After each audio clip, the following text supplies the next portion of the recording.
Tom Cotton just can't seem to help himself. On an interview he did quite recently with the Arkansas Democratic Gazette, the Little Rock-based newspaper, he was talking about revisionist history in the 1619 Project, which is an arm of the New York Times, which seeks to, in their words, educate America about slavery and things of the sort. Now, the 1619 Project, admittedly, is not the most unbiased source of information. In fact, they have a slant. They have said some things that are not necessarily very charitable towards the American experiment, and things that I think should be thoroughly refuted or engaged with in an intellectually honest way. Cotton didn't do this. Cotton simply used a very blanket tactic, a very blanket rhetorical tool, which appeals to preconceived notions, and said that the 1619 Project, or a revisionist group, it's always those revisionists, isn't it? A revisionist group that is trying to indoctrinate children about mistruths of American history, and that we should understand the actions of certain people in American history in their context. Now, the latter I absolutely agree with. We do need to understand things in their context, because without context, you have nothing except your contemporary context, your contemporary mindsets, which may indeed sully the waters great unfairly for the people who may have existed in a time where your contemporary context does not necessarily matter or did not necessarily have any sway, which certainly didn't have any sway. However, the former statement about revisionism is largely, I think, sensationalism, because there have been political actors on both sides of the aisle, both right-wing and left-wing actors, who have indeed tried to indoctrinate people into their own views. Public education itself is a ruse. It is a ruse because public education is taught by the people that have most power.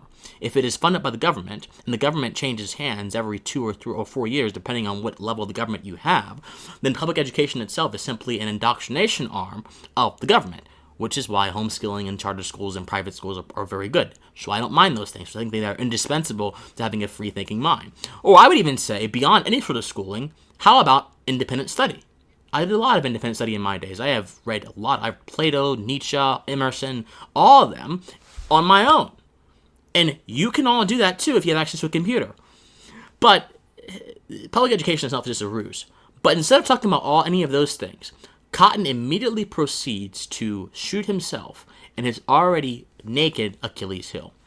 He says, as the Founding Fathers said, slavery was the necessary evil which would come to extinction as the American experiment continued. Now, of course, Tom Cotton has immediately tried to clarify his statements after receiving big backlash from a lot of folks on the left. He has said, oh no, I was quoting what the Founding Fathers said and what they believed. But that wasn't necessarily true. He may have been doing that, but he didn't make the statements in a way that could accurately distance himself from that sentiment. He could have said, well, according to the founders, I don't share this view, but according to the founders, slavery was X, Y, and Z. That would have been a fine statement to make.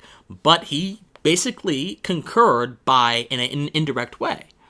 And so what I would really want to focus on, not what Tom Cotton said or what he doesn't say, because Tom Cotton is a man that exists in temporal space who, like all of us, is getting closer and closer and closer to different changes in lives and different changes in his thoughts and everything, or different changes in his development and growth. I mean, temporalness, time itself, changes and shifts the seas and the waves of our lives. So I don't want to think about Tom Cotton.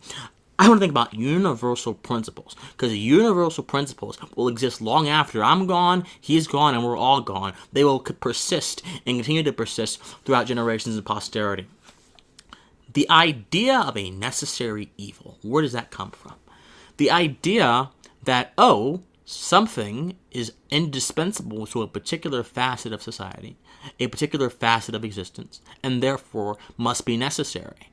In the context of the American Revolution and everything that happened thereafter, it could be argued that indeed slavery was indispensable to people who ran the cotton fields, people who ran plantations, people who ran, and all of them were deeply politically invested in America, absolutely.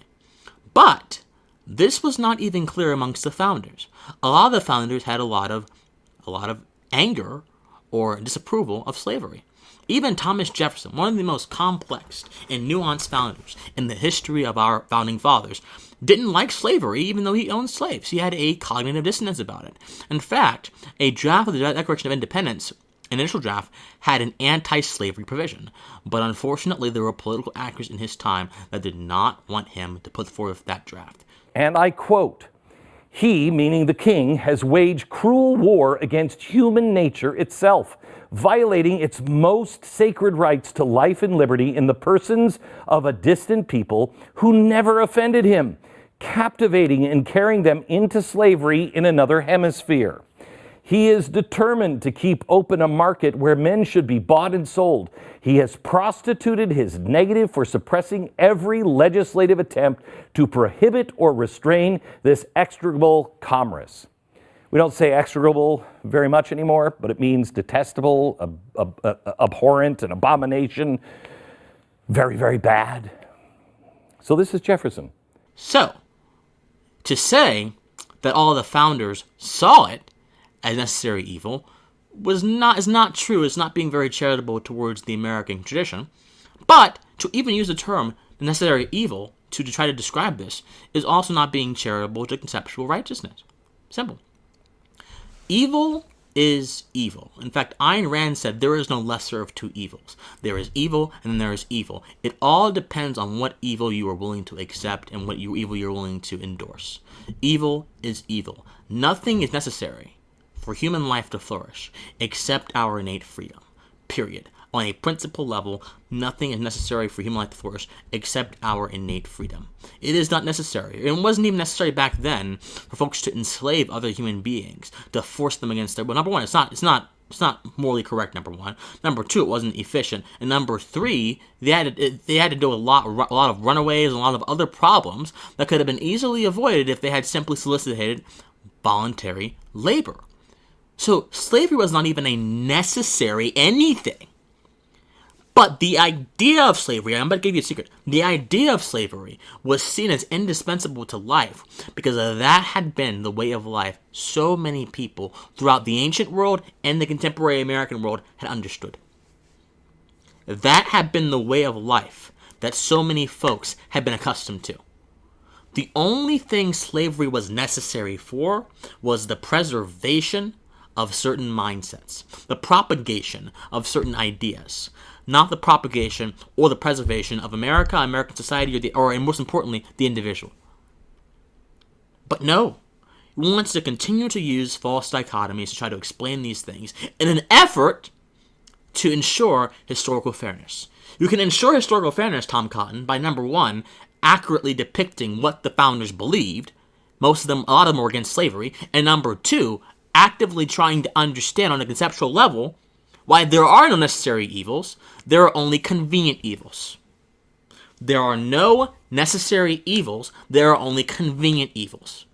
Nothing is necessary for the flourishing of human life or American society, especially American society, given the foundation that it is built upon, except the gift of human freedom, which is innate to every single man. As John Locke said in the Second Treatise of Government, there is no vile estate of man than slavery.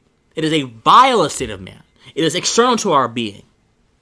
It is not something that is propitious to the advancement of humanity. That was the second or our first treatise. One of them. I read both, but Dave gets foggy over time. And so, when you see these kind of dichotomies, guys, try to understand that you don't have to buy into them. You choose to. You don't have to vote for a Democrat or Republican. You choose to. If you wanted to break through a third-party independent voice, you could. But you don't have to. There is no lesser of two evils. There is evil, period. And you're going to get a diluted kind of evil or a more nefarious kind of evil, but you're still going to get evil. It is our duty to test goodness so we can see if it be goodness.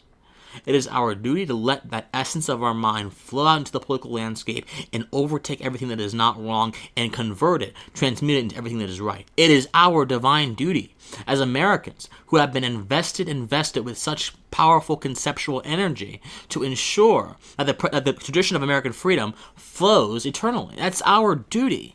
But we don't accomplish that duty by binding ourselves to false dichotomies. Evil one, evil two. It's both evil. Stop it. Don't buy into it on a conceptual level, on a logical level, on a philosophical level. It is still evil.